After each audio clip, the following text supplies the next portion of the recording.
Flint, मेरे पास एक और 600 मिलियन का ऑर्डर आया है, लगता है ऐसे भी हैंडल कर लोगे? मैं मुस्कुराकर बोलता हूँ, थोड़ा प्रॉफिट कमा रहा हूँ तो तुम्हें कोई प्रॉब्लम तो नहीं होगी ना? आखिर क्लाइंट से पैसे कमाकर ही पॉइंट्स मिलते हैं और सिर्फ पॉइंट से ही सिस्टम अपग्रेड होता है। अभी अभी सिस्टम मिला है, इतना फ्री बैठा हूँ कि हाथ पैर तक सुस्त पड़ गए हैं। बोर होते होते मैं काम ढूंढने के लिए एक लाइव स्ट्रीम में घुस गया। उसी वक्त फॉर्मर प्रो प्लेयर ज़ीक गुस्से में चिल्ला रहा था, अगर मेरा ये बेकार कंप्यूटर अभी लैग ना करता तो मैं बायोन को सोलो किल कर देता। कमबैक की उम्मीद में और व्यूअर्स के सपोर्ट से मोटिवेट होकर ज़ीक लगातार 3 और मैचेस हार गया। ज़ीक के ऑर्डर डिटेल्स पढ़ने के बाद मेरे अंदर बिल्कुल शांति थी। सिस्टम के फेज 1 में सिर्फ class 2 civilian product manufacturing skills हैं, लेकिन उसमें कंप्यूटर बिल्डिंग टेक्नोलॉजी भी शामिल है। जब ज़ीक मेरा रिप्लाई देखता है, उसका चेहरा एक पल के लिए जम जाता है। चैट कमेंट्स बिना रुके आने लगते हैं। Physical exam report, shop owner को फिजिकल एग्जाम रिपोर्ट क्यों चाहिए? मुझे समझ नहीं आया। कंप्यूटर बनवाने के लिए मेडिकल चेकअप कब से जरूरी हो गया? ज़ीक व्यूअर्स को तुच्छ नजरों से देखकर बोलता है, तुम लोगों को कुछ पता भी है? इसे प्रोफेशनलिज्म कहते हैं। जैसे ही मैं ज़ीक का बायोमेट्रिक डेटा सिस्टम में फीड करता हूँ, रिजल्ट तुरंत मिल जाता है। ज़ीक के लिए सबसे ऑप्टिमल डिस्प्ले फ्रेम रेट और सीपीयू प्रोसेसिंग स्पीड 0.00058 मिलीसेकंड्स निकलती है। दूसरे शब्दों में, प्लेयर ज़ीक का कमांड रिसीव हो गया, सुपर लैब एक्टिवेट हो रहा है। मैं कोने में पड़ा हुआ पुराना सेकंड हैंड कंप्यूटर देखता हूँ और उसकी स्पेक्स मेरी आंखों के सामने दिखने लगती हैं। प्राइस सिर्फ $126। 100,000 के ऑर्डर में से 126 की कॉस्ट हटाओ तो 99,000 से ज्यादा प्रॉफिट बचता है। फेज 2 के लिए 80,000 पॉइंट्स चाहिए, बिल्कुल easy. Super lab successfully activate हो गया। Current phase 1 time ratio 5:1 set है। लैब के 5 दिन रियल वर्ल्ड के 1 दिन के बराबर हैं। प्लेयर के लिए 2 ऑप्शंस अवेलेबल हैं। पहला, पूरी बॉडी के साथ सुपर लैब में एंट्री। लैब के अंदर प्लेयर की एज नहीं बढ़ेगी। दूसरा, सिर्फ कॉन्शियसनेस एंट्री। इसमें बॉडी रियल वर्ल्ड में नॉर्मल तरीके से एज करेगी। अगर फ्यूचर में सिस्टम अपग्रेड होकर टाइम रेशियो 100:1 हो गया तो मतलब लैब में पूरा 1 साल बिताने पर रियल दुनिया में 4 दिन से भी कम गुजरेंगे। मैं एक्साइटमेंट से भर उठता हूँ, शॉप का डोर लॉक करता हूँ, उस पुराने कंप्यूटर को उठाता हूँ और सुपर लैब में एंटर कर जाता हूँ। लैब के अंदर ना मुझे खाना चाहिए ना सोना। मेरा दिमाग हर वक्त फ्रेश और फुल एनर्जी में रहता है। 3 दिन बाद मैं ग्राफिक्स कार्ड, मदरबोर्ड, सीपीयू और हार्ड ड्राइव सक्सेसफुली बना लेता हूँ। Manufacturing score perfect 10, overall build score 9.9। Memory stick बनाने में ज्यादा टाइम लग रहा था, इसलिए मैंने उसे थोड़ा जल्दी फिनिश कर दिया। वो 20 साल चल सकती थी, अब लगभग 10 साल चलेगी। मैं रात 9 बजे लैब में गया था, अब सुबह के 11 बज चुके हैं। रियल वर्ल्ड में सिर्फ 14 घंटे गुजरे हैं। मैं कंप्यूटर ज़ीक के दिए हुए एड्रेस पर शिप कर देता हूँ। शाम 6 बजे स्ट्रीम नोटिफिकेशन पाकर व्यूअर्स ज़ीक के चैनल में भरने लगते हैं। जब वो टाइटल देखते हैं, new computer has arrived, chat पागल हो जाती है। होली काओ, इतनी जल्दी? क्या ये कंप्यूटर सच में लेजिट है? 1 दिन से भी कम टाइम में बना दिया। चलो थोड़ी उम्मीद रखते हैं। आखिर ज़ीक ने इस पर पूरे 100,000 खर्च किए हैं। ज़ीक एक्साइटेड होकर हाथ रगड़ता है। गाइज, आओ मेरे नए कंप्यूटर का डेब्यू साथ में देखते हैं। अगले ही सेकंड ज़ीक के चेहरे का एक्सप्रेशन पूरी तरह जम जाता है। वो धूल से ढके कंप्यूटर केस को घूरता रहता है और उसकी पलक जोर जोर से फड़कने लगती है। अंकल वैंग, कंप्यूटर खरीदते वक्त मेरे साथ स्कैम हो गया। 100,000? नहीं नहीं नहीं, मैं रिफंड मांग नहीं रहा हूँ। मीन बस इतना जानना चाहता हूँ कि इस कंप्यूटर शॉप ओनर को कितने साल जेल भेजा जा सकता है। ये सुनते ही व्यूअर्स हंसी से पागल हो गए। मैं सांस नहीं ले पा रहा। पहले मुझे 3 मिनट हंसने दो। मैं तो ज़ीक को गुस्से में देखने के लिए ही जिंदा हूँ। सच कहूँ तो कोई भी इंसान गुस्सा हो जाता। ऐसा कंप्यूटर तो कबाड़ी बाजार में भी मुश्किल से मिले। बिल्ड के लिए फ्रॉगी के पास जाना चाहिए था। वो 30,000 लेता है और सिर्फ 28,000 का प्रॉफिट कमाता है। ये स्कैमर 100,000 लेकर 99,000 सीधा जेब में डाल गया। अब मुझे समझ आया कि स्कैमर ने ज़ीक से फिजिकल एग्जाम रिपोर्ट क्यों मांगी थी। ज़ीक फोन काट देता है और इतनी जोर से दांत भींचता है कि लगता है पिछले दांत टूट जाएंगे। अगर मैंने उस आदमी को जेल नहीं भेजा तो मेरा सरनेम लू नहीं। आंखों में आंसू दबाते हुए वो 100,000 में खरीदा हुआ कंप्यूटर बाहर निकालता है। 1 लाख वाले स्कैम की खबर प्लेटफॉर्म तक पहुंच जाती है। प्लेटफॉर्म इस मामले को बहुत सीरियस लेता है और एविडेंस कलेक्ट करने के लिए स्टाफ को स्ट्रीम में भेज देता है। अब ज़ीक को कंप्यूटर बेंचमार्क करके दिखाना है ताकि इन्वेस्टिगेटर्स पता लगा सकें कि उसके साथ कितना बड़ा स्कैम हुआ है। तभी ज़ीक अचानक रुक जाता है। 1 मिनट, कुछ तो गड़बड़ है। ये कबाड़ का टुकड़ा क्या अभी इंस्टेंटली बूट हो गया? विश्वास न करते हुए ज़ीक कंप्यूटर बंद करता है और पावर बटन दोबारा दबाता है। वो थूक निकल कर बोलता है, न 7 सेकंड न 6 सेकंड, 4.68 सेकंड। मैंने सही सुना, 4.68 सेकंड। इस कबाड़ कंप्यूटर की बूट स्पीड तो मार्केट के हर कंप्यूटर को हरा देगी। मैंने सुना था सबसे फास्ट बूट टाइम भी लगभग 5 सेकंड है। चैट तुरंत जवाब देती है, फास्ट बूट का मतलब अच्छी परफॉर्मेंस नहीं होती। पक्की बात है, इस कंप्यूटर में बहुत सारे कंपोनेंट्स ही नहीं है, इसीलिए इतना फास्ट है। ये सिर्फ एक खाली शेल होगा। अच्छा तो बात ये है, ज़ीक के लिए 1 सेकंड का बुरा लग रहा है। ज़ीक जोर से डेस्क पर मुक्का मारता है। अभी लॉयर ने बताया 30,000 का स्कैम करो तो 3 साल, 1 लाख का स्कैम करो तो 10 साल, और हर एक्स्ट्रा 10,000 जो उसने मुझसे ठगा है मैं उसकी सजा में 1 और साल जोड़ूंगा। फिर ज़ीक चैट की तरफ देखता है। इंटरनेट स्पीड का इशू तो हो ही नहीं सकता। मेरे पास डेडिकेटेड 1 GB लाइन है। फास्ट होना तो नॉर्मल बात है। लेकिन फिर उसकी नजर बेंचमार्क सॉफ्टवेयर पर पड़ती है। ये बेंचमार्क सॉफ्टवेयर मेरे वाले से अलग क्यों लग रहा है? Motherboard unknown, graphics card unknown, memory unknown, hard drive unknown. ये चारों अननोन कैसे हो सकते हैं? ये किसी ब्रांड से मैच ही नहीं कर रहा। ऑफ ब्रांड भी नहीं है। यार फ्लिन ने ज़ीक को कितना बुरी तरह लूट लिया। तभी किसी व्यूअर की नजर स्कोर्स पर पड़ती है। CPU score 567 367,854, graphics card score 367,541, graphics card performance 362,541,000, overall score 9,123,383। क्या मेरी आंखें धोखा दे रही हैं या मैं सपना देख रहा हूं? मैंने तो सुना था पूरे देश का हाईएस्ट बेंचमार्क सिर्फ कुछ मिलियन तक ही था। क्या सॉफ्टवेयर बग हो गया है? ये स्कोर्स तो मजाक लग रहे हैं। ज़ीक गहरी सांस लेता है और लीग ऑफ लेजेंड्स खोल देता है। सिर्फ एक ही तरीका है पता लगाने का कि ये कंप्यूटर सच में कैसा है। इसे टेस्ट करते हैं। ज़ीक जल्दी से मैच ढूंढ लेता है, तभी चैट फट पड़ती है। होली, तुम लोग जानते हो एनिमी टॉप लेनर कौन है? टीम डीएलजी का कैल्विन है। कैल्विन चैन, पॉपकॉर्न ले आओ, ज़ीक की पिटाई होने वाली है। कैल्विन अभी वर्ल्ड्स के खराब परफॉर्मेंस के बाद वापस आया है। कैल्विन से टकराना मतलब ज़ीक का गेम खत्म। ज़ीक हंसी उड़ाकर बोलता है, तो क्या हुआ? बस कैल्विन ही तो है। मैं सिर्फ अपने बेकार कंप्यूटर की वजह से हारता था। कैल्विन चैन को भूल जाओ। अगर जॉर्डन भी आ जाए तो कोई फर्क नहीं पड़ेगा। जैसे ही लेनिंग फेज शुरू होता है, व्यूअर्स अपनी कुर्सियों पर टिक नहीं पाते। ज़ीक के मैकेनिक्स मैंने कभी इतने स्मूथ नहीं देखे। ज़ीक सीधा ऑल इन कर देता है। वो टावर के नीचे भागने के बजाय लड़ते लड़ते मरना पसंद करेगा। लेवल 1 पर ही वो कैल्विन के खिलाफ ऑल इन कर देता है और उसी पल उसे एहसास होता है कि इस कंप्यूटर पर उसकी गेम प्ले उसके नॉर्मल लेवल से पूरा एक टियर ऊपर पहुंच गई है। हर एक ऑटो अटैक जो एबिलिटीज के बीच में वीव हो रहा था, इतना स्मूथ लग रहा था जैसे मक्खन पर चल रहा हो। नो वे, मैं जो देख रहा हूँ वो सच है या सपना? ज़ीक ने लेवल 1 पर ही कैल्विन को सोलो किल कर दिया। बॉस तो कमाल का है। बॉस, रिटायरमेंट से बाहर आ जाओ। इस फॉर्म में तो वर्ल्ड जीतना बच्चों का खेल होगा। उसी वक्त ज़ीक का फोन बजता है। अंकल वैंग, आपने फ्लिन के खिलाफ केस फाइल कर दिया? नहीं, फ्लिन तो मेरे भाई जैसा है, बाद में समझाऊंगा, बस मुझ पर भरोसा करो। ये कंप्यूटर 100,000 के हर एक पैसे की वैल्यू रखता है। इसके बाद ज़ीक एक बड़ा AAA गेम लॉन्च करता है टेस्ट करने के लिए और रिजल्ट देखकर सब स्टन रह जाते हैं। कूलिंग फैंस एक बार भी नहीं घूमते, एक बार भी नहीं। मतलब CPU पे जरा सा भी प्रेशर नहीं था। सबको लगा था कंप्यूटर अपनी लिमिट तक पहुंच जाएगा, लेकिन असल में तो वो अभी रेस की स्टार्टिंग लाइन तक भी नहीं पहुंचा था। चैट फट पड़ती है। तो फ्लिन का कंप्यूटर सच में इतना क्रेजी है? फ्लिन, माफ कर दो, मैं गलत था। फ्लिन असली जीनियस है। फ्लिन लॉन्ग किंगडम का असली टेक गॉड है। मैं दोपहर में उठकर अपनी शॉप चेक करता हूँ। ऑर्डर्स रॉकेट की तरह ऊपर जा रहे थे। मुझे लगा था ज़ीक के लिए बनाया हुआ कंप्यूटर थोड़ा ट्रैफिक लाएगा, लेकिन मैंने कभी नहीं सोचा था कि इतना बड़ा ब्लास्ट हो जाएगा। लगता है अब अपग्रेड के लिए पॉइंट्स की टेंशन नहीं रहेगी। कांग्रेचुलेशंस प्लेयर, पॉइंट्स अर्न हो गए हैं। सिस्टम सक्सेसफुली फेज 2 में अपग्रेड हो गया है। क्लास 1 सिविलियन प्रोडक्ट टेक्नोलॉजी आपके दिमाग में इम्प्लांट कर दी गई है। इसमें एयर कंडीशनर्स, ऑटोमोबाइल, स्मार्टफोन्स और एडवांस्ड मैन्युफैक्चरिंग टेक्नोलॉजी शामिल हैं। लेकिन जो चीज मुझे सबसे ज्यादा एक्साइट करती है वो है phase 3 military grade manufacturing. Problem यह है कि फेज 2 से फेज 3 तक अपग्रेड करने के लिए 10 मिलियन पॉइंट्स चाहिए। मैं एक लंबी सांस छोड़ता हूँ। अगर रोज 10,000 पॉइंट्स भी कमाऊं तब भी 100 दिन लगेंगे। मैं सिस्टम में नए ऑर्डर स्क्रॉल करता हूँ और सिर पकड़ लेता हूँ। तुम लोग थोड़ी इमेजिनेशन यूज नहीं कर सकते? मैं सिर्फ कंप्यूटर्स ही नहीं बनाता, जो तुम सोच सकते हो मैं बना सकता हूँ। तभी एक नया ऑर्डर पॉपअप होता है 500,000 का। उसी वक्त मिया की स्ट्रीम एक्सप्लोड हो जाती है। वाह, सब लोग फ्लिन के पास कंप्यूटर बनवाने जा रहे हैं और तुम मोटरसाइकिल बनवाने पहुंच गई। ये बुढ़िया सिर्फ फ्लिन की पॉपुलैरिटी का फायदा उठाना चाहती है। करते रहो, एक दिन उल्टा पड़ जाएगा। चैट के कमेंट्स पढ़कर मिया का चेहरा अंधेरा हो जाता है। मुझे बुढ़िया बोलना बंद करो। मैं सिर्फ 27 साल की हूँ। मुझे सच में मोटरसाइकिल्स पसंद है, बस मार्केट वाली मेन स्ट्रीम बाइक्स पसंद नहीं। और तुम कह रहे हो मैं क्लाउड चेस कर रही हूँ? वो फिर गुस्से में बोल पड़ती है, ऊपर वाला बंदा बहुत फनी है। हाँ, फ्लिन का कंप्यूटर इंसेन था, लेकिन उसका लुक तो सीधा अगली था। कंप्यूटर केस सबसे सस्ता पार्ट होता है, फिर भी फ्लिन उस पर एक पैसा खर्च नहीं करता। मैं मिया का ऑर्डर खोलता हूँ। डियर फ्लिन, मुझे एक मोटरसाइकिल बना कर दो। हर राइडर कहता है कि फास्ट कॉर्नरिंग ही सबसे इंपॉर्टेंट होती है, लेकिन मुझे कॉर्नरिंग बिल्कुल नहीं आती। इसलिए मुझे ऐसी बाइक चाहिए जो सीधी लाइन में बहुत फास्ट हो, जितनी फास्ट हो सके उतनी। और मैं एक लड़की हूँ, इसलिए फ्लिन बाइक बहुत गॉर्जियस होनी चाहिए। Love you. मिया का मैसेज पढ़कर मेरे रोंगटे खड़े हो जाते हैं। और वो अच्छे वाले गूज़बम्स नहीं थे, क्योंकि एक यंग लड़की मोटरसाइकिल चलाने वाली है। मैं सबसे पहले स्टेबिलिटी को प्रायोरिटी देने का फैसला करता हूँ। स्पीड के लिए सेफ्टी सैक्रिफाइस नहीं की जा सकती। मैं सारी रिक्वायर्ड मटेरियल्स इकट्ठी करता हूँ। Total cost 12,000। नंबर देखकर दिल दुख जाता है। सीधे 12,000 पॉइंट्स उड़ गए। मैं जल्दी से मोटरसाइकिल का फ्रेम तैयार कर लेता हूँ, लेकिन इंजन और ट्रांसमिशन को बहुत ध्यान से बनाना पड़ेगा। आखिर मोटरसाइकिल की स्पीड इन्हीं दोनों पर डिपेंड करती है। एक्सटीरियर डिजाइन भी काफी मेहनत मांगता है। लगभग 15 दिन बाद मैं अपने हाथों से बनाई हुई मोटरसाइकिल को देखकर संतुष्टि से मुस्कुरा दी। System evaluation complete. प्लेयर ने इस बिल्ड के लिए 100 का परफेक्ट स्कोर हासिल किया है। मोटरसाइकिल शेल डिजाइन के फील्ड में प्लेयर की अंडरस्टैंडिंग और मैन्युफैक्चरिंग एबिलिटी में ब्रेक थ्रू हुआ है। Bonus 100,000 points. लगता है सिस्टम इतना भी रिजिड नहीं है। फेज 1 में लैब और रियल वर्ल्ड का टाइम रेशियो 5:1 था, लेकिन फेज 2 के बाद ये सीधा 30:1 हो गया। मतलब लैब के 15 दिन, रियल वर्ल्ड के सिर्फ आधे दिन के बराबर। मैं मोटरसाइकिल पैक करके मिया के एड्रेस पर भेज देता हूँ। उधर स्ट्रीम प्लेटफॉर्म्स पर नया हंगामा शुरू हो गया। ओल्ड लेडी का स्ट्रीम टाइटल देखो, फ्लिन की नई मोटरसाइकिल आ गई। क्या बात कर रहे हो? एक दिन भी नहीं हुआ और फ्लिन ने मोटरसाइकिल भी बना दी। चैट में कोई मोटरसाइकिल एक्सपर्ट है? ये स्पीड नॉर्मल भी है क्या? एक व्यूअर रिप्लाई करता है, 10 साल से राइडिंग कर रहा हूँ। इतना ही कहूंगा कि एक दिन में बनी मोटरसाइकिल से कुछ अच्छा एक्सपेक्ट मत करो। दूसरा बोलता है, मैंने कल ही कहा था ओल्ड लेडी को फ्लिन स्कैम कर रहा है और अब सच में हो भी गया। क्लासिक फ्लिन, वही पुराना स्कैमर, हर बार की तरह लिमिट क्रॉस कर दी। सोच रहा हूँ 5 लाख में से कितना पॉकेट किया होगा। जब फ्लिन ने ज़ीक का कंप्यूटर बनाया था, मैंने कैलकुलेशन की थी। कस्टम हार्डवेयर इंप्रेसिव था, लेकिन बाकी पार्ट्स मिलाकर 200 से ज्यादा के नहीं थे। मेरी प्रेडिक्शन है 5 लाख में से कम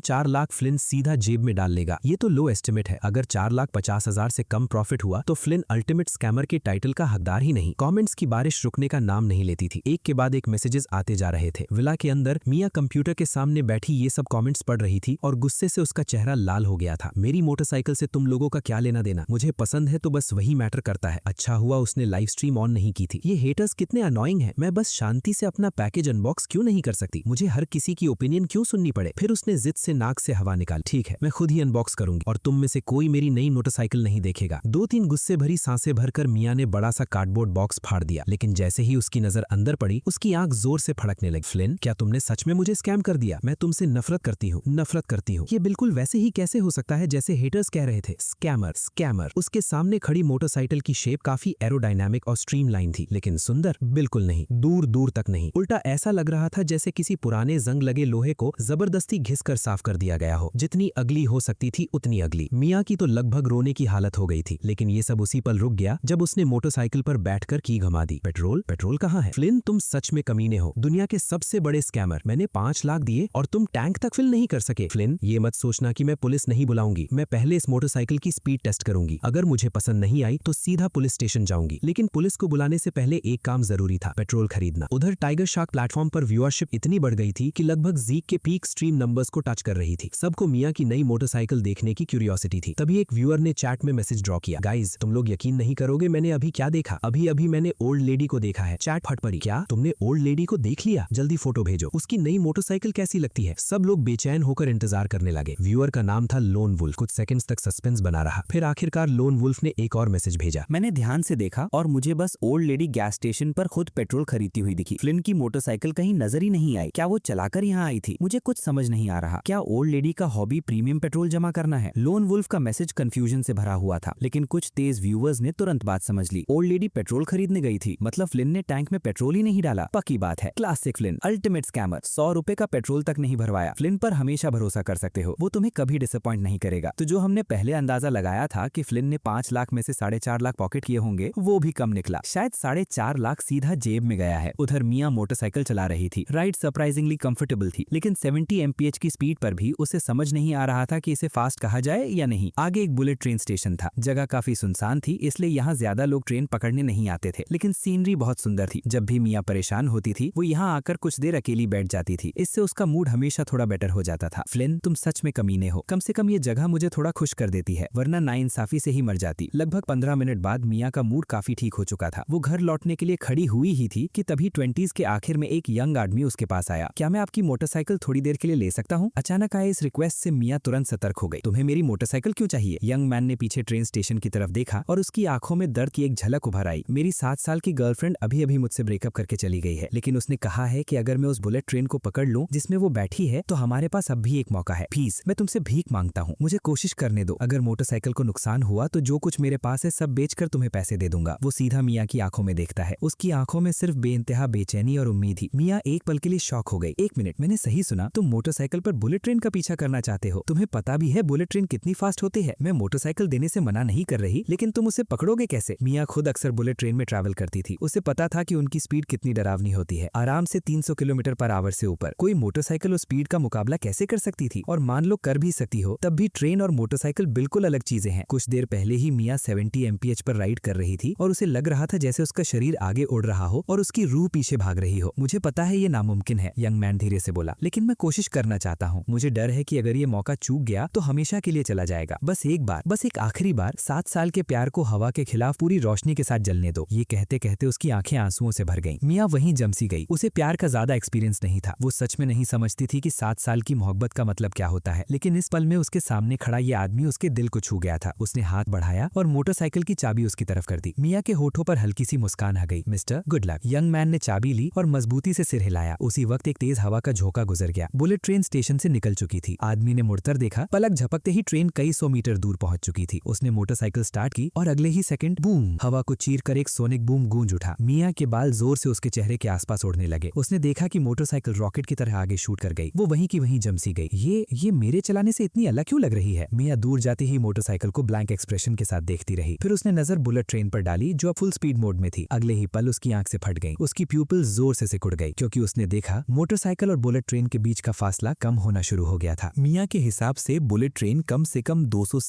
तो 70 किलोमीटर प्रति घंटे की स्पीड से चल रही थी, शायद पूरे 300 किलोमीटर प्रति घंटे पर भी। लेकिन उसकी मोटरसाइकिल पर बैठा यंग मैन धीरे धीरे ट्रेन के और करीब पहुंच रहा था। ट्रेन के अंदर जो भी ये सीन देख रहा था, उसकी रीढ़ की हड्डी तक सर्दी दौड़ गई। पूरी ट्रेन में फोन्स निकलने की आवाजें गूंजने लगी। कुछ लोग कैमराज ऑन करके इस अनबिलीवेबल मोमेंट को रिकॉर्ड करने लगे, कुछ तुरंत अपने फ्रेंड्स और फैमिली को मैसेजेस भेजने लगे। लेकिन साथ ही सबके दिमाग में एक ही सवाल था, कोई इतनी स्पीड से मोटरसाइकिल क्यों चलाएगा? क्या इसे अपनी जान की परवाह नहीं? रोड लगभग खाली थी, लेकिन उस स्पीड पर एक छोटी सी गलती भी सीधा मौत का टिकट थी। तभी अचानक किसी ने चीख कर कहा, देखो सब लोग देखो। एक कलेक्टिव गैस ट्रेन के कंपार्टमेंट में गूंज उठा। सब लोग खिड़की की तरफ मुड़ गए। जो मोटरसाइकिल ट्रेन को पीछे छोड़कर नजरों से गायब हो गई थी, वो फिर से दिखाई दी, लेकिन इस बार वो रुक चुकी थी। मोटरसाइकिल के पास एक यंग मैन घुटनों के बल बैठा हुआ था। उसकी आंखों में गहरा प्यार था और वो ट्रेन की तरफ देख रहा था। उसके हाथ में कुछ था जो वो ऊपर उठाए हुए था। इतनी दूरी से किसी को साफ नजर नहीं आ रहा था, लेकिन ज्यादातर लोगों ने अंदाजा लगा लिया कि वो रिंग थी। एक पल के लिए पूरा कंपार्टमेंट खामोश हो गया, फिर अगले ही सेकंड हंगामा मच गया। वो बंदा इतनी स्पीड से सिर्फ हमारी ट्रेन का पीछा कर रहा था। उसने अपनी जान दांव पर लगा दी, मोटरसाइकिल को लगभग 400 mph तक धकेल दिया, सिर्फ एक इंसान के लिए। दुनिया में कहीं ना कहीं कोई लड़की होगी जो इतनी शिद्दत से प्यार की जाती है। खिड़की के पास बैठी एक शांत सी लड़की उस यंग मैन को घुटनों पर बैठा देखती रही और फिर उसकी आंखों से आंसू बहने लगे। उसने अपना मुंह हाथ से ढक लिया। आंसू रुकने का नाम नहीं ले रहे थे। उधर स्टेशन पर मिया को इन सब बातों की कोई खबर नहीं थी। जब डेरेक ने उसकी मोटरसाइकिल लेकर गया था, तब से उसकी आंखों में चिंता भरी हुई थी। उसे इस बात की टेंशन नहीं थी कि डेरेक मोटरसाइकिल तोड़ देगा और पैसे नहीं दे पाएगा। उसे डर था कि कहीं उसके साथ कुछ बुरा न हो जाए। जब उसने टेक ऑफ किया था, स्पीड सच में बहुत ज्यादा थी। अब ट्रेन भी नजरों से गायब थी और डेरेक भी। ऑफ कोर्स मिया परेशान थी। प्लीज बस सेफ रहना, वरना मैं जिंदगी भर रिग्रेट करूंगी कि मैंने तुम्हें मोटरसाइकिल दी। तभी दूर से इंजन की हल्की सी आवाज उसके कानों तक पहुंची। मिया ने तुरंत रोड की तरफ देखा। जब डेरेक को मोटरसाइकिल पर बिल्कुल ठीक ठाक लौटते देखा, तब जाकर उसने राहत की सांस ली। जैसे ही डेरेक उसके पास रुकता है, मिया जल्दी से बोल पड़ती है, कोई बात नहीं, अगर तुम ट्रेन नहीं पकड़ पाए, कम से कम तुमने कोशिश तो की, अब कोई रिग्रेट नहीं होगा, है ना? डेरेक मुस्कुरा दिया। मिस, क्या आप मेरी स्किल्स पर शक कर रही हैं? वैसे फेयर है, इस मोटरसाइकिल की परफॉर्मेंस ही इतनी अनरियल है। इस बाइक पर बुलेट ट्रेन को ना पकड़ पाना सिर्फ मेरे जैसे एमेच्योर राइडर के बस की बात हो सकती है। लेकिन हे, मैं पहले मोटरसाइकिल एंथुसियास्ट हुआ करता था। डेरेक की बात सुनकर इस बार मिया खुद शॉक हो गई। मोटरसाइकिल की परफॉर्मेंस इतनी क्रेजी है कि बुलेट ट्रेन को पकड़ना इम्पॉसिबल ही नहीं। मिया ने डिसबिलीव भरे चेहरे से पूछा, एक मिनट, तुम कह रहे हो कि तुमने सच में ट्रेन पकड़ ली? डेरेक खुशी से सर हिला देता है। फिर वो मोटरसाइकिल की तरफ मुड़कर देखता है। उसकी आंखों में अभी भी शौक की चमक थी। शुरू में मुझे लगा ट्रेन पकड़ना नामुमकिन है, लेकिन मैं बिना कोशिश किए रिग्रेट नहीं करना चाहता था। इसलिए मैं मोटरसाइकिल पर बैठा, थ्रॉटल घुमाया, गियर्स चेंज किए और फिर जो हुआ उसने मुझे हिला कर रख दिया। इस मोटरसाइकिल की स्पीड पर जो बुलेट ट्रेन अपनी स्पीड के लिए फेमस है, वो मुझे घोंघे की तरह स्लो लग रही थी। मिया का मुंह खुला का खुला रह गया। डेरेक धीरे से बोला, 600 किलोमीटर प्रति घंटे से भी ज्यादा, और मुझे पता है कि ये इस मोटरसाइकिल की टॉप स्पीड भी नहीं थी, क्योंकि मैंने थ्रॉटल पूरा घुमाया ही नहीं था। फिर उसने मिया की तरफ देखकर हल्का सा हंस दिया। तो मिस, प्लीज मेरे साथ मजाक मत कीजिए। ऐसी मोटरसाइकिल पर बुलेट ट्रेन को ना पकड़ पाना ही असली इम्पॉसिबल बात होती। इस मोटरसाइकिल के साथ बुलेट ट्रेन को पकड़ना कोई बड़ी बात नहीं है। प्लेन का पीछा करना भी प्रॉब्लम नहीं होगा। डेरेक के चेहरे पर खुशी और शुक्रगुजारी साफ दिख रही थी। जेना ने अभी मुझे मैसेज किया है, वो अगले स्टेशन पर मेरा वेट कर रही है। मिस, थैंक यू, सच में बहुत बहुत शुक्रिया। आप और आपकी मोटरसाइकिल ना होती तो शायद हम सच में हमेशा के लिए अलग हो जाते। डेरेक ने दिल से मिया का शुक्रिया अदा किया। फिर उसने टाइम देखा और थोड़ा गिल्टी होकर बोला, सॉरी मिस, मुझे जल्दी से अगला ट्रेन पकड़ना है। जेना मेरा वेट कर रही है। एक आखिरी बार हार्टफेल्ट थैंक यू कहकर वो स्टेशन की तरफ दौड़ गया। लेकिन डेरेक को ये नहीं पता था कि मिया ने उसके थैंक यू का एक भी शब्द नहीं सुना। फ्लिन की मोटरसाइकिल के बारे में जो कुछ उसने अभी अभी कहा था, उसने मिया का दिमाग ही हैंग कर दिया था। वो चुपचाप मोटरसाइकिल को घूरती रही और मुश्किल से थूक निकल पाई। बुलेट ट्रेन को छोड़ो, ये तो प्लेन का भी पीछा कर सकती है। फ्लिन, मेरे प्यारे फ्लिन, तुमने मेरे लिए आखिर कैसी मोटरसाइकिल बना दी? सॉरी फ्लिन, मैंने पहले तुम पर चिल्लाया था। तुम स्कैमर नहीं हो, तुम पूरी दुनिया की सबसे अमेजिंग बिल्डर हो, और पेट्रोल भी नहीं भरा। बजट शायद बहुत टाइट रहा होगा, है ना? तुमने मेरे लिए इतना कुछ कर दिया, तुमने मुझे बिल्कुल भी लूट नहीं लिया। उसी पल मिया के दिमाग में फ्लिन की इमेज आसमान छू गई और उसके सामने खड़ी मोटरसाइकिल अब उससे ज्यादा प्यारी कोई चीज नहीं लग रही थी। जो नफरत उसे पहले उसके लुक्स से थी, वो गायब हो चुकी थी। एक मोटरसाइकिल जो दो लवर्स को फिर से मिला दे और एक रिलेशनशिप को बचा ले, ये दुनिया की सबसे खूबसूरत मोटरसाइकिल है। 5 स्टार्स फ्लिन, मैं तुम्हें परफेक्ट 10 देती हूँ। घर लौटते वक्त मिया का चेहरा खुशी से चमक रहा था। आते वक्त और जाते वक्त की उसकी फीलिंग्स में जमीन आसमान का फर्क था। लेकिन उसे अभी तक ये नहीं पता था कि मोटरसाइकिल और बुलेट ट्रेन वाला सीन इंटरनेट पर ब्लास्ट कर चुका है। लव के लिए मोटरसाइकिल से बुलेट ट्रेन का पीछा टॉपिक सीधा ट्रेंडिंग नंबर 1 पर पहुंच गया। लाखों व्यूअर्स इस लव स्टोरी से इमोशनल हो गए। यांजिंग के कोर्टयार्ड हाउस में फेमस मोटरसाइकिल ब्लॉगर पेटन अपनी ऑडियंस के सामने कैमरा ऑन करके वही वायरल वीडियो चला रही थी। मुझे नहीं पता तुम लोगों ने डिटेल्स नोटिस की या नहीं, लेकिन पूरी क्लिप सिर्फ 9 सेकंड की है और उन 9 सेकंड्स में मोटरसाइकिल 26 इलेक्ट्रिक पोल्स क्रॉस करती है। Metro city municipal planning department के लेटेस्ट स्टैंडर्ड्स के मुताबिक चेंगुआ बुलेवार्ड पर हर दो पोल्स के बीच एग्जैक्टली 55 मीटर का गैप है। 55 मीटर, 26 पोल्स, 9 सेकंड्स। कैलकुलेशन करो और मोटरसाइकिल की स्पीड 600 किलोमीटर पर आवर से भी ज्यादा निकलती है। पेटन खुद डिसबिलीफ में सिर हिला रही थी। ये अनरियल है, बिल्कुल इनसेन। मैं सालों से मोटरसाइकिल्स चला रही हूँ और मैंने कभी ऐसा कुछ नहीं देखा। वीडियो में मोटरसाइकिल धुंधली नजर आ रही थी, इसलिए उसका डिजाइन साफ दिख नहीं रहा था। लेकिन पेटन के लिए अब लुक्स मैटर ही नहीं करते थे। ऐसी परफॉर्मेंस के सामने अपीयरेंस की कोई वैल्यू नहीं थी। उस मोटरसाइकिल को ओन करना तो दूर की बात है, अगर मुझे सिर्फ एक बार उससे ब्लॉक का चक्कर लगाने का चांस मिल जाए तो मैं अपनी जिंदगी सक्सेसफुल मान लूंगी। जब पेटन अभी भी शॉक में डूबी हुई थी, उसके 1 लाख से ज्यादा व्यूअर्स उसकी एनालिसिस सुनकर हिला दिए गए थे। वीडियो का विजुअल इंपैक्ट पहले ही बहुत जबरदस्त था, लेकिन मोटरसाइकिल की एक्चुअल स्पीड का अंदाजा किसी को नहीं था। अब जब पेटन ने सारी कैलकुलेशंस एक्सप्लेन की तो लाखों व्यूअर्स के रोंगटे खड़े हो गए। क्या तुम सीरियस हो? 600 किलोमीटर पर आवर से ज्यादा? मैं हाईवे पर 120 चलाता हूँ और मुझे लगता है मेरी रूह पीछे रह गई। और इस मोटरसाइकिल की टॉप स्पीड 600 से भी ऊपर है। वो बंदा मरने से डरता नहीं क्या? एक व्यूअर ने मजाक में लिखा, यमराज भी उसे पकड़ना चाहे तो नहीं पकड़ सकता। दूसरा बोला, उस स्पीड पर हेलमेट पहनना थोड़ा पॉइंटलेस लगता है। तीसरा कमेंट आया, मैं बस इतना कहूंगा कि उसके 9 सेकंड्स मेरी पूरी जिंदगी से ज्यादा एक्साइटिंग थे। फिर किसी ने लिखा, लेजेंडरी H2R को ही देख लो, हर राइडर का ड्रीम मशीन, लेकिन इस मॉन्स्टर के सामने शायद वो भी नॉर्मल लगने लगे। इसमें 998 सीसी का इंजन है जो 310 हॉर्स पावर प्रोड्यूस करता है। ये 0 से 400 किलोमीटर पर आवर तक सिर्फ 26 सेकंड्स में पहुंच सकता है, इसीलिए लोग इसे ग्राउंड फ्लाइंग मशीन कहते हैं। 400 किलोमीटर पर आवर की स्पीड तो नॉर्मल बुलेट ट्रेन से भी ज्यादा है। लेकिन एक बात मत भूलो, ये सारे रिकॉर्ड्स डेडिकेटेड रेसिंग ट्रैक्स पर अचीव किए गए थे। बिल्कुल smooth roads, specially engineered surfaces और परफेक्ट ट्रैक्शन कंडीशंस। सिर्फ उन आइडियल कंडीशंस में ही legendary H2R 400 kilometre per hour तक पहुंच सकती है। लेकिन चेंगुआ बुलेवार्ड, वहां ऐसी कोई कंडीशन नहीं है। रोड पर क्रैक्स होंगे, पॉट होल्स होंगे, अनइवन सर्फेस होगी, और फिर भी उस मोटरसाइकिल ने 600 किलोमीटर पर आवर क्रॉस कर दिया। पेटन ने कैमरा की तरफ देखा। तुम लोग समझते हो इसका मतलब क्या है? मतलब उस मोटरसाइकिल का इंजन, ट्रांसमिशन और स्टेबिलिटी मार्केट के हर ब्रांड से कई लेवल्स ऊपर है। सिर्फ एक लेवल नहीं, कई लेवल्स। वरना अंगूठे जितना छोटा पत्थर भी 600 किलोमीटर पर आवर पर मोटरसाइकिल को सीधा मौत में भेज सकता था। फिर पेटन ने एक और पॉइंट उठाया, और एक चीज और है जो हम इग्नोर नहीं कर सकते। वीडियो सिर्फ 9 सेकंड्स का है, लेकिन एक्चुअल चेज 9 सेकंड से बहुत लंबी थी, शायद 2 मिनट से भी ज्यादा। लेजेंडरी H2R अगर अपनी top speed 400 kilometre per our पर चले तो उसका इंजन लगभग 1 मिनट में ही ब्लास्ट हो जाएगा। लेकिन ये मोटरसाइकिल 600 किलोमीटर पर आवर से ज्यादा की स्पीड पर 2 मिनट से भी ज्यादा चली और एक भी प्रॉब्लम नहीं आई। पेटन ने गहरी सांस ली। सच कहूं तो मुझे समझ नहीं आ रहा क्या कहूं। इस मोटरसाइकिल ने मेरी सारी नॉलेज को तोड़ दिया। अगर कोई इसे मोटरसाइकिल वर्ल्ड का अनडिस्प्यूटेड किंग कहे तो मुझे उसमें जरा भी एग्जैजरेशन नहीं लगता। एनालिसिस खत्म होते होते पेटन की आंखों में एक्साइटमेंट छिप नहीं रही थी और उसके व्यूअर्स वो पूरी तरह स्टंट थे। मतलब वीडियो वाली मोटरसाइकिल को सच में दुनिया की सबसे पावरफुल मोटरसाइकिल कहा जा सकता है? किसी ने चैट में लिखा, लेजेंडरी H2R की कीमत ही $720,000 है, तो ये मोटरसाइकिल जो H2R से कई टीयर्स ऊपर है, इसकी वैल्यू कितनी होगी? मिलियंस, शायद टेंस ऑफ मिलियंस। उधर मिया का मूड इतना अच्छा था कि उसने कैजुअली स्ट्रीम स्टार्ट कर दी। आज मूड बहुत अच्छा है, चलो आधा घंटा स्ट्रीम करते हैं। जैसे ही व्यूअर्स ने उसकी चीयरफुल वॉइस सुनी, चैट 1 सेकंड के लिए शांत हो गई, फिर सुनामी की तरह फट पड़ी। रुको, मैंने सही सुना, ओल्ड लेडी का मूड अच्छा है? क्या इसका सर कहीं दरवाजे में फंस गया था? अल्टीमेट स्कैमर फ्लिन ने लूट लिया और ये खुश है? ये हजम नहीं हो रहा, बिल्कुल हजम नहीं हो रहा। ओल्ड लेडी को तो रो रो कर बुरा हाल होना चाहिए था। मैं तो उसे रोते देखने आया था। किसी ने मजाक में लिखा, गाइज क्या ओल्ड लेडी फ्लिन को फिदा हो गई है? जिस आदमी से प्यार करते हो उसके हाथ से स्कैम होना भी एक तरह की खुशी होती है ना? चैट उसकी रोस्टिंग करने लगी। तुम लोग सीरियस हो? मिया गुस्से में जवाब देने ही वाली थी, क्या मैं इतनी डेस्परेट लगती हूँ? लेकिन उसकी बात पूरी भी नहीं हुई थी कि अचानक उसके मुंह से जोर की चीख निकल गई। स्ट्रीम देख रहे सारे व्यूअर्स उछल पड़े। जब सबने फिर से स्क्रीन की तरफ देखा तो उनकी सांसें अटक गईं। क्रैश! मिया और उसकी मोटरसाइकिल दोनों रोड के किनारे गिर चुकी थी। आगे लेफ्ट साइड पर एक स्लीक फरारी F90 रुक चुकी थी। फरारी पार्क होते ही एक फैशनेबल लेकिन थोड़ा फेमिनिन लुकिंग आदमी बाहर निकला। उसने जमीन पर पड़ी मिया की तरफ तक नहीं देखा, सीधा अपनी $multi-million सुपर कार के पास गया और उसका इंस्पेक्शन करने लगा। फिर मुड़कर मिया को घूरा, अपना घर बेचने की तैयारी कर लो। उसकी बात सुनकर मिया एक पल के लिए हैरान रह गई। दर्द से दांत भींचकर वो जमीन से खड़ी हुई। तुम ही मेरी लेन में कट मार कर आए थे और गलती मेरी बता रहे हो? आदमी ने मजाक उड़ाने वाली हंसी छोड़ी। उसके सफेद चेहरे पर तंज भरी मुस्कान आ गई। मजाक कर रही हो? रोड पर ध्यान नहीं था तुम्हारा? तुम मोटरसाइकिल गर्ल्स भी ना? पता भी है मेरी कार की स्क्रैच रिपेयर करवाने में कितना खर्चा आता है? मिया गुस्से से कांप उठी। तुम्हारी कार को डैमेज हुआ है, लेकिन मेरी मोटरसाइकिल को भी नुकसान हुआ है। ये कहकर उसने नजर उस मोटरसाइकिल पर डाली जो कोलिजन में टकरा गई थी और उसी पल उसका दिल 1 सेकंड के लिए रुक सा गया। रिची ली की फरारी पर सिर्फ एक स्क्रैच आई थी, लेकिन मिया की मोटरसाइकिल का आउटर शेल बुरी तरह डैमेज हो गया था और अगर उस शेल ने ज्यादातर इम्पैक्ट अब्सॉर्ब ना किया होता तो मिया की टांग पर सिर्फ एक छोटा कट नहीं, उससे काफी ज्यादा सीरियस इंजरी होती। ठीक है, रिची ली ने बेपरवाही से हाथ हिला दिया। जो तुम कहना चाहती हो कह लो, मेरा टाइम बहुत कीमती है और मैं तुम पर और वक्त बर्बाद नहीं करना चाहता। तुम मुझ पर 5 मिलियन की कर्जदार हो और तुम्हारी इस कबाड़ मोटरसाइकिल के लिए मैं तुम्हें 3000 दे देता हूँ। 5 मिलियन? मिया का गुस्सा फट पड़ा। क्या तुम दिन दहाड़े लूटमार करते हो? रिची ली ने उसकी तरफ देखा और फिर तंज भरी हंसी हंसा। 5 मिलियन तुम्हें महंगा लग रहा है? अगर अफोर्ड नहीं कर सकती तो खुद को थोड़ा ध्यान से देखो। इतने सालों में मेहनत की भी है या नहीं? सैलरी कभी बढ़ी भी है? ऐसा ना हो कि जब सच में पैसे की जरूरत पड़े तब पता चले कि तुम कुछ भी नहीं हो। फिर उसने कंधे उचका दिए। जो भी हो, मैं बात खत्म करता हूँ, पुलिस को बुला लेता हूँ, वही डिसाइड कर लेगी। रिची ली फोन निकालने लगा। मिया ने दांत भींच लिए। 5 मिलियन? ठीक है। ऐसा नहीं है कि मैंने स्पोर्ट्स कार पहले कभी देखी नहीं। इसकी पूरी रीपेंट और रिपेयर मिलाकर मैक्सिमम 2 लाख रुपए लगेंगे। मैं तुम्हें 2 लाख रुपए दूंगी, लेकिन तुम्हें मेरी मोटरसाइकिल भी रिपेयर करनी होगी और मुझे पैसे नहीं चाहिए। मुझे मेरी मोटरसाइकिल वैसी ही चाहिए जैसे पहले थी। ये कहते हुए उसकी आंखों में दर्द साफ दिख रहा था। फ्लिन की बनाई हुई मोटरसाइकिल अब उसके लिए बहुत स्पेशल थी। उसका डेंट हुआ और टेढ़ा मेढ़ा शेल देकर उसका दिल टूट रहा था। रिची ली जोर से हंस पड़ा।